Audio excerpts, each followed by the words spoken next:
107. Le damos la bienvenida a los estudios de la radio a Roxana Zapata. Ella es abogada y mediadora familiar, se encarga y especialista en este tema de deudores alimentarios. Buen día, Roxana. Hola, buen día a toda la red 90, a la audiencia. Bueno, en este viernes con una temperatura rara. Empieza el calor. Empieza el calor. Roxana, bueno, durante las últimas semanas hemos estado hablando del tema de los deudores alimentarios, el registro que publicitó la provincia, indicando que Villa Regina es la segunda ciudad con mayor cantidad de deudores alimentarios y las limitaciones que existen para quienes tienen deudas que no pagan las cuotas. Por caso el municipio de una ordenanza no podés hacer algunas tramitaciones.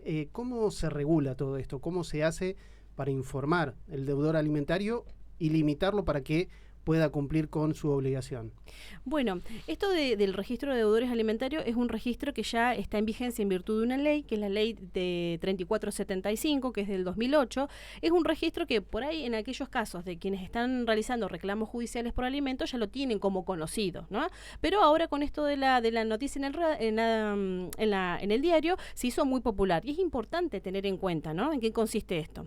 Esto es un registro que está vinculado generalmente con la base de datos del registro civil y donde ingresan por una orden judicial aquellas personas que tengan deudas alimentarias, ¿sí? ¿Cuántas cuotas? Muy bien. ¿Cuántas cuotas es la pregunta, no? Porque, a ver, ¿qué es el incumplimiento para mí y qué es incumplimiento para el otro? Esta ley establece que en aquellos casos que tenga 3 cuotas alimentarias consecutivas que se estén adeudando, que yo esto lo puedo acreditar. Hoy en día, por ejemplo, con el depósito en la cuenta judicial o si yo acordé en mediación que me tenía que depositar en Mercado Pago, yo rápidamente puedo acreditar que no me ha depositado. Entonces, con 3 cuotas alimentarias, 3 meses seguidito, que no me está facilitando la cuota alimentaria, puedo solicitar una orden judicial para que sea incorporado en este registro de deudores alimentarios. Pero por ahí tenemos este otro caso de alguno que me picotea la cuota alimentaria. A veces me cumple, a veces sí, a veces no, a veces insuficiente, ¿no? Entonces, en aquellos casos donde la cuota alimentaria no se esté cumpliendo de la manera adecuada, 5 de manera alternativa, o sea, no cuento las 3 seguidas, sino 5, ¿no? Un mes sí, un mes no, un mes sí, un mes no, y logro contar 5 de estas situaciones, ahí también puedo solicitar que sea incorporado en el registro de deudores alimentarios. ¿Y ¿sí? qué significa que está ya en el registro? Estoy en una lista roja, ¿no es cierto? Entonces, yo quiero solicitar, por ejemplo, lo vamos a pasar a casos prácticos. Quiero solicitar una habilitación, ¿sí? Municipal para colocarme un comercio, ¿no? Porque voy a tener una despensa. Entonces resulta ser que me dicen, para solicitar esta licencia es necesario que usted no esté en este registro de deudores alimentarios. ¿Y qué pasa? Salgo en ese registro de deudores. Entonces no voy a poder poner este emprendimiento, este negocio. ¿Por qué? Porque estoy incumpliendo con un deber fundamental que es el de alimentos hacia mis hijos, ¿no? Y así tenemos un montón de otras situaciones, como por ejemplo, están básicamente vinculados a los registros habilitantes, ¿sí? Pero carnet de conducir, o obtener, por ejemplo, ser proveedor, quiero ser proveedor de la municipalidad, quiero postularme para algún concurso, ¿sí? Quiero postularme para ser funcionario público. Entonces, empiezo a ver cómo en algunos aspectos de mi vida se ve limitado. ¿Pero por qué? Porque estoy en este registro. ¿Y por qué estoy en este registro? Porque estoy incumpliendo con este deber esencial, ¿sí? Que es la alimentación para mis hijos. Y cualquier persona, por ejemplo, tengo una empresa y quiero contratar a alguien y me quiero fijar si esta persona es deudora alimentaria, me fijo por acá para saber si está obviamente al día con su familia. Exacto. Estos son registros públicos y estos registros se actualizan 2 veces al año, en junio y en diciembre, ¿sí? Constantemente el juzgado está librando órdenes en virtud de los pedidos de las personas, ¿no? De estas personas que se ven afectadas, solicitan estos pedidos al juez, el juez los va incorporando generalmente mensualmente, quincenalmente, pero el listado actualizado sale en junio y en diciembre, ¿no? Entonces, son de acceso público, hoy en día todos tenemos dispositivos móviles, vos lo googleo, me fijo y enseguida pongo el nombre de la persona, el apellido o el DNI de esta persona que yo estoy investigando y que quiero saber y me va a figurar, ¿sí?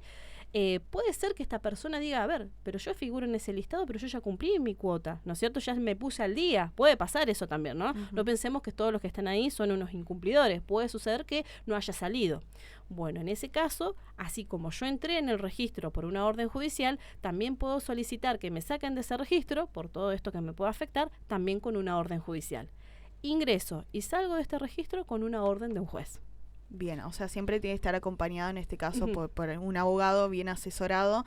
Y bueno, a nosotros nos llamó la atención, Roxana, que sean tantos en la ciudad de Regina y también que, bueno, esto vamos a sacar este mito, ¿no? Que son solo hombres. Exacto, sí, fundamental. Yo creo que a veces hay, cuando también quien se para en un micrófono y habla de estas cuestiones es una abogada, ¿no es cierto? Mujer, dicen, esta abogada a favor de las mujeres, siempre estamos los hombres. Y no, la verdad que no, que es importante empezar a cambiar este chip, ¿no es cierto? Este paradigma que tenemos de las obligaciones de la familia, ¿no? Así como a veces los hijos no siempre se quedan viviendo con la mamá, a veces con el papá, los deudores alimentarios no siempre son hombres, ¿sí? También tenemos mujeres.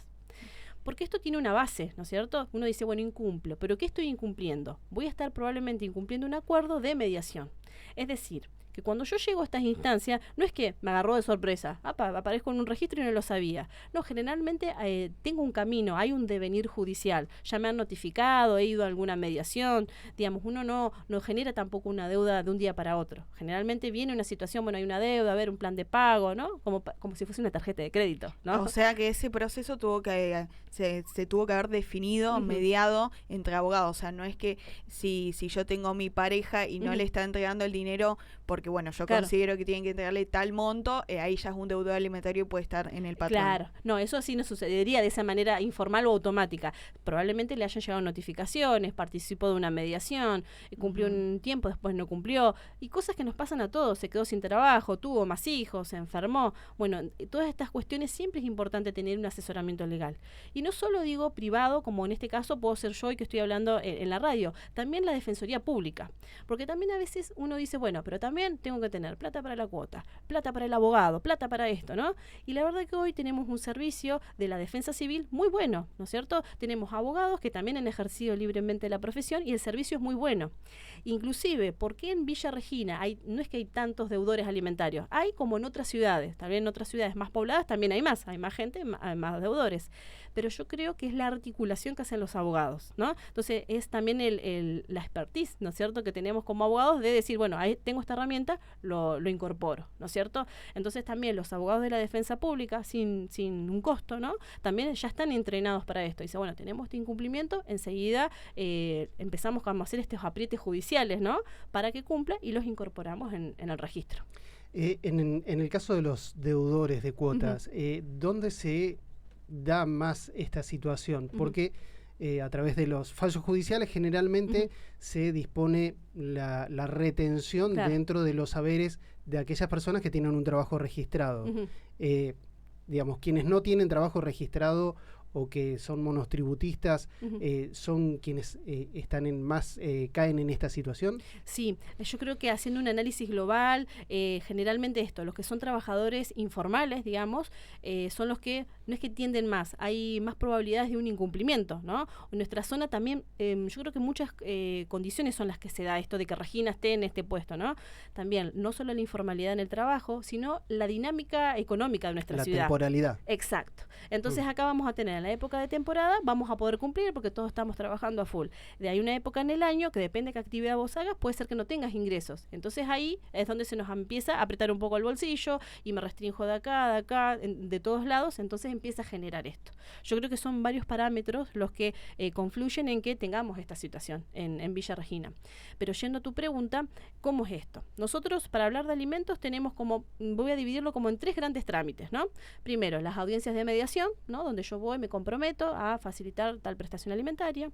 Luego tengo los trámites de homologación, esos son en trámites estrictamente judiciales, donde yo hice un acuerdo y lo llevo a la justicia, un trámite de homologación. Y por último tengo un trámite de juicio de alimentos, ¿no? Esto que me comentabas vos recién, de que me retienen, probablemente se produzca en un trámite de mediación, el primero que expliqué, o en un trámite de juicio de alimentos, ¿no? Entonces en el medio tengo el de homologación. Casualmente, los trámites de homologación es ahí donde yo le pido al juez que, como la otra parte está incumpliendo, ahí solicito que te incorpores en el registro de deudores alimentarios, ¿sí? Entonces, trámites para hacer hay un montón, ¿no es cierto? Siempre se analiza el caso concreto, ¿sí? Esto para que también la audiencia lo sepa, ¿no? Porque dice, ay, me comparo con mi prima, con mi cuñado, con mi amigo del fútbol, que a él le pasa tanto y a mí tampoco. Bueno, nunca compararnos con otros, porque todos los casos son puntuales. Depende de mi trabajo, de mi edad, de qué cantidad de hijos yo tengo, si en escuela pública, escuela privada, mi nivel de vida, ¿no? Entonces siempre son casos concretos y hay que analizar. Una misma situación, Ustedes me preguntan, fuimos a una mediación y mi respuesta va a ser una. La misma situación, me dicen, fuimos a juicio de alimentos y la respuesta va a ser otra, ¿sí? Entonces son muchas las variantes y por eso está en poder ser asistido en mi caso puntual, ¿no? Entonces para poder resolverlo de la manera más eficiente. Yo veo que mucha gente no llega a ese paso, como dice, bueno, no me pasa la plata, ya está, Sí. me hago cargo yo. ¿Por qué vos dirías que transite en este momento para que haya, ¿no?, la responsabilidad por parte de los dos padres? Por ahí muchas se escucha esta respuesta en el que está reclamando los alimentos, ¿no? Decir, mira, ya me cansé, tengo que ir a pedir turno al abogado, tengo que ir re temprano al juzgado, papeles acá, pierdo un día de trabajo y al final él no se presenta, ¿no? Entonces yo creo que se hace ver que el foco no soy yo como adulto, sino son mis niños, o sea, son mis hijos, ¿no? Son los derechos de ellos. Y a veces sucede que a veces uno dice, bueno, no, lo dejo, no me va a pasar cuota, si no le pasó a la ex, tampoco me va a pasar a mí. Entonces, bueno, ya es una conducta, ¿no es cierto? Y después resulta ser que tengo hija creció, tiene 18 años y vemos unas necesidades económicas. Y decimos, si yo hubiera tenido esa ayuda económica, tal vez mi destino hubiera sido otro. ¿Sí? ¿Y lo puedo reclamar ahí? Exacto. Hay que ver qué trámites hizo mi mamá cuando yo era menor de edad y si yo ahora tengo 18 años y todavía no cumplí los 25, también lo puedo hacer yo. Por ahí una respuesta medio mística a esta pregunta sería, nunca es tarde, ¿no? Entonces decir, bueno, no, pasó un montón de tiempo. No, nunca es tarde. No, los papeles se archivaron. Siempre en algún lado quedan. O en la compu, o en el juzgado. No, mi mamá hizo trámites cuando yo era chiquito, por ejemplo, o mi papá. Y no, nunca es tarde. Y hoy también es cierto que el Código Civil se ha ayornado un poco, está actualizado, y yo tengo muchas otras variantes para reclamar, no solo en procedimientos, sino en los otros obligados alimentarios. No solo yo reclamo al papá o a la mamá, ¿no es cierto? También tengo estos obligados alimentarios, por ejemplo, los abuelos, ¿sí? Después de la reforma del Código Civil empezamos a ver cómo aparecen los abuelos también, ¿no? Entonces, frente a la cuota alimentaria nula, no me pasa nada, o insuficiente del que está obligado a pasar la cuota alimentaria, yo puedo solicitarle a los abuelos paternos o maternos, según correspondiera. ¿Cómo sería un caso popular, criollo? Lo que todos conocemos, ¿no? Que le pasa tal vez a algún conocido. Yo a mamá le pido el papá no me pasa cuota. O me pasa, pero me pasa re poco porque tiene más hijos o por la razón que sea. Bueno, le voy a reclamar a los abuelos. Y ustedes me dicen, ay, pobres viejitos, ¿no? Porque no tenía ni arte ni parte y ahora los llamo. Acá estamos hablando de estos vínculos familiares. Supongamos que yo un día me enojo, ¿no? Pensemos en otra cosa. Un día me enojo y digo, no, que no vean más a los nietos, no, que no vean más a mi hija o a mi hijo, ¿no es cierto? Los abuelos. Los abuelos me dicen, yo tengo derecho como abuelo a un régimen de visita. Y ahí yo te voy a dar vuelta a la moneda y te voy a decir, una moneda tiene dos caras. Por un lado el derecho a la visita y también la obligación alimentaria. Así como usted tiene acciones o tiene estos derechos de querer ver a su nieto, por ejemplo, también existen obligaciones alimentarias. ¿Sí? Entonces esto es importante, son distintas aristas para saber, ¿no? Yo tengo distintos procedimientos para reclamar cuota y también tengo distintos obligados alimentarios. Inclusive en algunos casos uno llega hasta los tíos. Y uno dice, ¿un tío tiene que pasar cuota? Sí, porque yo tengo, por ejemplo, al progenitor que tiene que pasar alimento que nos facilita. Los abuelos tal vez están peor o no tengo abuelos. Entonces voy por la otra cadena, ¿sí? No es común, no es habitual ver tíos que pasan cuotas, pero hay casos. Pero hay casos. Esta situación, ¿no?, de tener que recurrir a otra parte de la familia para hacer el reclamo de cuota alimentaria, se da también en situaciones donde el papá no tiene trabajo y no consigue trabajo y se mantiene como deudor alimentario, porque hemos visto por ahí fallos en los últimos meses de la justicia rionegrina donde se carga la cuota alimentaria a los abuelos, sí, o a familiares que tienen un vínculo directo. Pero en el caso, por ejemplo, de una persona que queda desocupado o se produce su fallecimiento, se produce la carga hacia el resto de la familia. Sí, hay fallos y también se usa mucho en mediación, que es donde resolvemos primariamente los conflictos. Sí, se está usando mucho. Yo creo que este tema de los abuelos se usa como con dos fines. Puedo decirlo un poco por mi experiencia también como abogada. Por un lado uno dice, no me está cumpliendo con la cuota o es nula, me voy a hacer los abuelos, ¿no es cierto? Y ya tenemos muchos fallos judiciales que me avalan esto. Inclusive tenemos porcentajes y manera de hacer los cálculos de cuota alimentaria distinto al del padre, ¿sí? O a veces pasa al revés, que el padre es un incumplidor y los abuelos son cumplidores, ¿no? Entonces tenemos distintas maneras. Son muchos los temas. Y a veces uno también esto de los abuelos lo usa como un apriete judicial. Pasa lo mismo que con los registros de los deudores alimentarios, ¿no? A veces tengo mamás que vienen a la oficina y yo le digo, bueno, no pasa el papá, o tal vez no va a la audiencia, bueno, vamos con los abuelos. Y me dicen, no, pero con ellos me llevo re bien, son amorosísimos, no quiero generar este conflicto. ¿Y qué pasa? Ni a mí, ni a ustedes, ni a la audiencia nos gustan que nos toquen a los padres, ¿o no? Si yo tengo algo, no quiero aparte, y a veces también uno juega con esto de la mentirita piadosa. Mis papás me dicen, che, ¿y cómo andas con el tema de la cuota con tu hijo? No, re bien, y por ahí estoy complicado.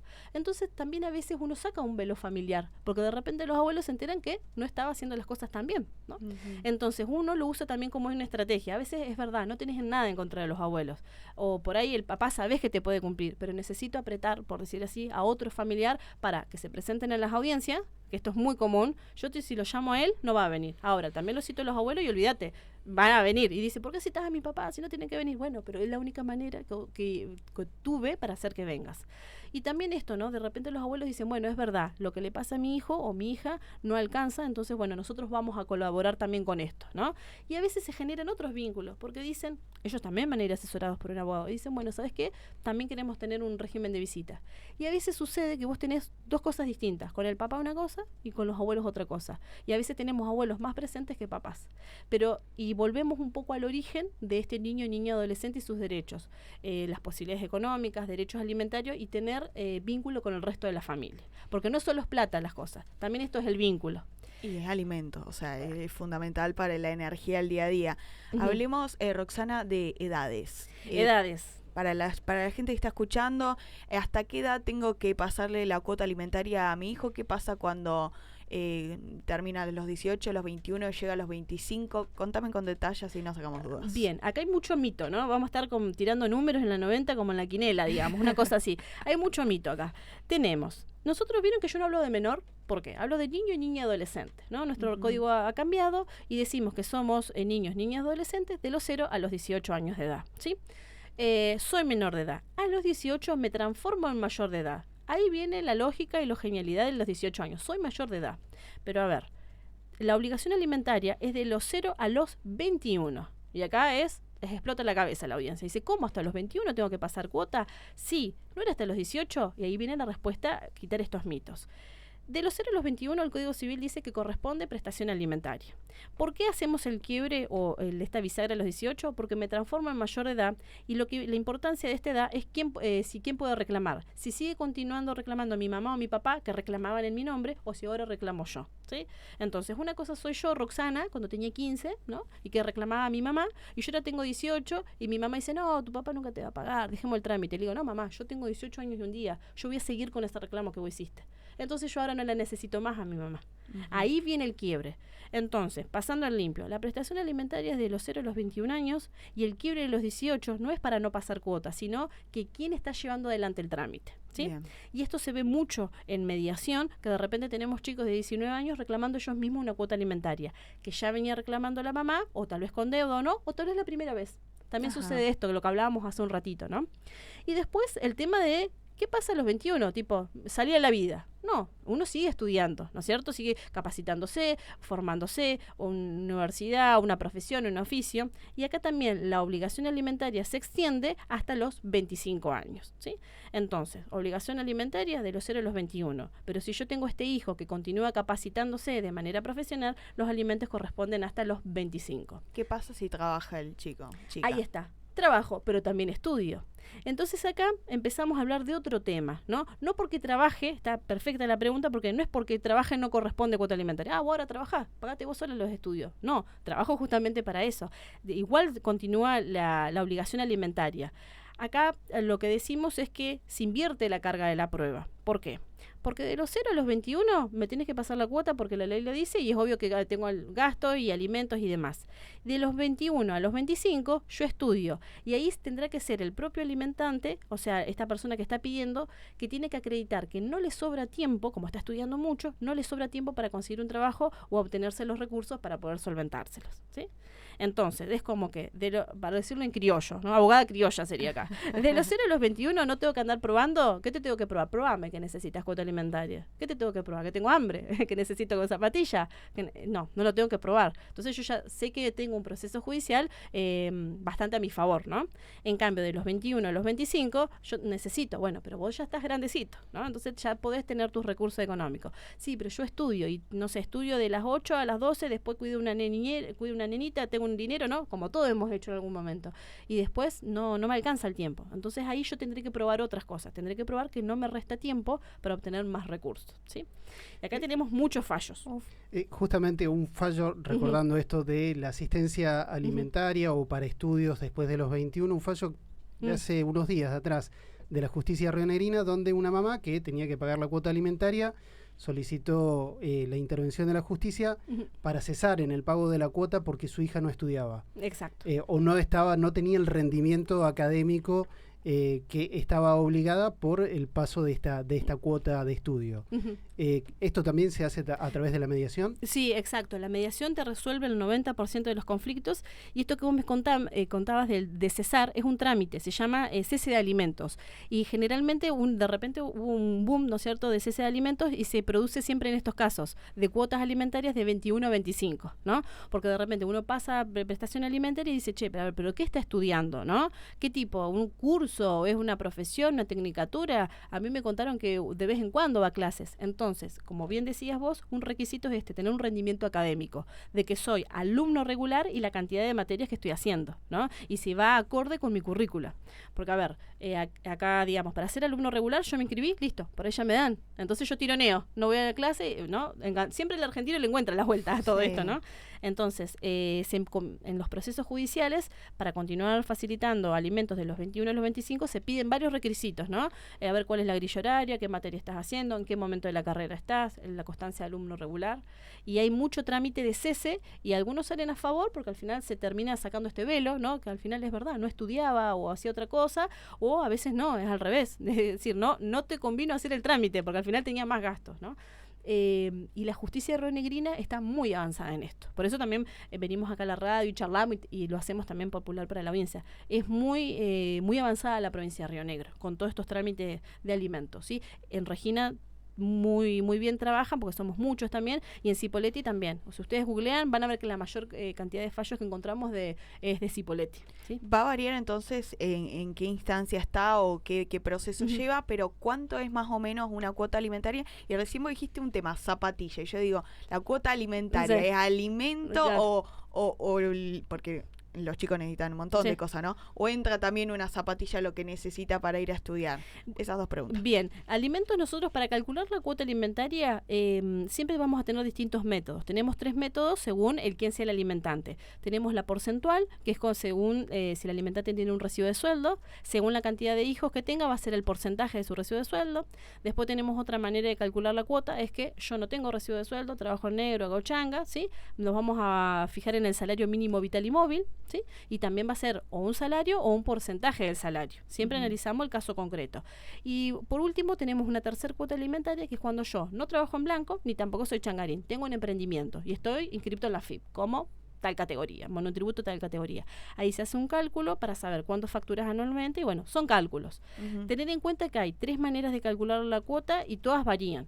No puedo decir hoy en la radio, te corresponden 100.000 pesos, te corresponden 200, porque eso va a depender de muchas cosas. La edad, si tiene algún problema de salud, si hay más hermanos, ¿sí? Escuela pública, privada. Pero, que podemos dejarlo para otro micro, tener en cuenta que la cuota alimentaria es algo básico, me satisface las necesidades básicas. Zapatilla es gasto extraordinario. El viaje de egresados es gasto extraordinario. Gasto de salud es gasto extraordinario. Y ustedes me dicen, ¿qué es gasto extraordinario, doctora? El gasto extraordinario es eso que no sucede todos los meses. Yo me tengo que preguntar, ¿zapatilla compro todos los meses? No. Entonces es al 50%. Por ejemplo, ahora que los veo a ustedes con anteojos, que ese es un gasto para los niños, ¿no? A ver, anteojos. ¿Quién los paga? Que te lo cubre la cuota. No tengo plata. A ver, los anteojos, ¿los compro todos los meses? Esa es siempre la pregunta clave. No lo pago, no compro todos los meses anteojos. Entonces, lo que no sucede todos los meses es extraordinario. Va al 50%. ¿Sí? Entonces, bueno, a veces uno se hace estas preguntas criollas hechas por mí, después de 10 años de trabajar tanto con esto, ¿no? Uno, porque entra en la duda, las zapatillas y las crocs, ¿no? Claro. Esas cosas. Y el pancho del fin de semana que se comen, ¿no? Porque uno dice, ¿por eso hay problema? Sí, el problema puede estar por el viaje egresado, por la campera que hay que comprar o por el cono de papas que se compró el fin de semana, ¿no? ¿Qué incluye y qué cosa sí y qué cosa no incluye la cuota?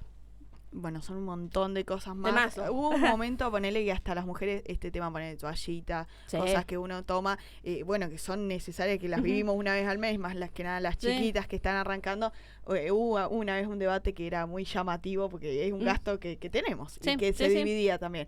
Bueno, hay gente que está preguntando tienen que escribirle directamente a ella porque ella los acompaña con su caso concreto y dándole ahí, bueno, las herramientas de qué camino a ir, ¿no? 2984-230517 o Avenida Libertad 165, el estudio de la doctora Roxana Zapata, que, bueno, estás ahí sí.